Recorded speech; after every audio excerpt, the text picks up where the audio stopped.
नमस्कार. राज्यातल्या हवामानाबद्दल एक महत्त्वाची माहिती घेऊन आलोय. चला सविस्तर जाणून घेऊया.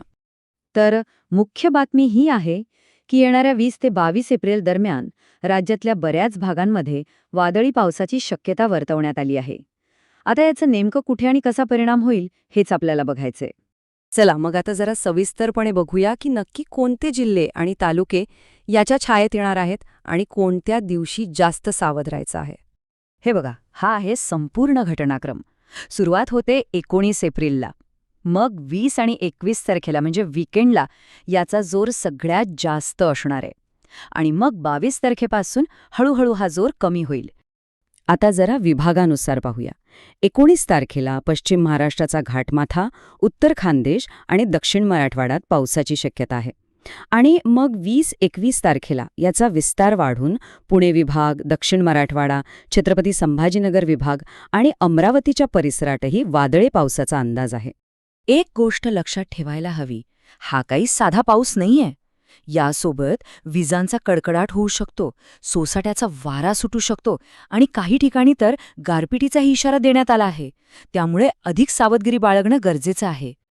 ठीक आहे, तर या बदलत्या हवामानाचा सगळ्यात जास्त परिणाम होतो तो आपल्या शेतीवर.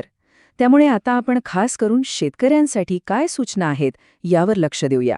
साहजिकच प्रत्येक शेतकऱ्याच्या मनात एकच प्रश्न असेल की अशा परिस्थितीत आपल्या उभ्या पिकाचं किंवा काढणीला आलेल्या मालाचं नुकसान कसं टाळायचं. यासाठी कृषी विभागाने काही महत्त्वाचे सल्ले दिले आहेत. सगळ्यात पहिलं म्हणजे जर काही पिकांची काढणी झाली असेल तर ती तातडीने सुरक्षित ठिकाणी ठेवावी. दुसरं, शेतीतली बाकीची कामं हवामानाचा अंदाज बघूनच ठरवावीत. आणि तिसरं, जे शक्य आहे तिथे पिकांना वादळी वाऱ्यापासून आणि गारांपासून वाचवण्यासाठी उपाय करावेत. थोडक्यात काय, तर कृषी विभागाचा एकच संदेश आहे: आवश्यक ती सगळी खबरदारी घ्या. म्हणजे पूर्वतयारी करणं हेच सगळ्यात महत्त्वाचं आहे.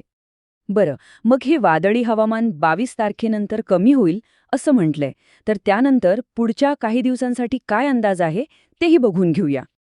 तर एक दिलासादायक बातमी अशी आहे की 22 एप्रिलपासून पावसाचा जोर आणि तो पडण्याचं क्षेत्र दोन्ही कमी होण्याची अपेक्षा आहे. म्हणजे या अवकाळी पावसाच्या फेऱ्यातून थोडा दिलासा मिळण्याची शक्यता आहे. पण याचा अर्थ गाफील राहून चालणार नाही. सतत बदलणाऱ्या हवामानावर लक्ष ठेवणं गरजेचं आहे. आपल्या भागातील हवामान विभागाच्या सूचना ऐकत राहणं हेच आपल्याला सुरक्षित ठेवू शकतं. त्यामुळे आपण हवामान अंदाजावर लक्ष ठेवत आहात का?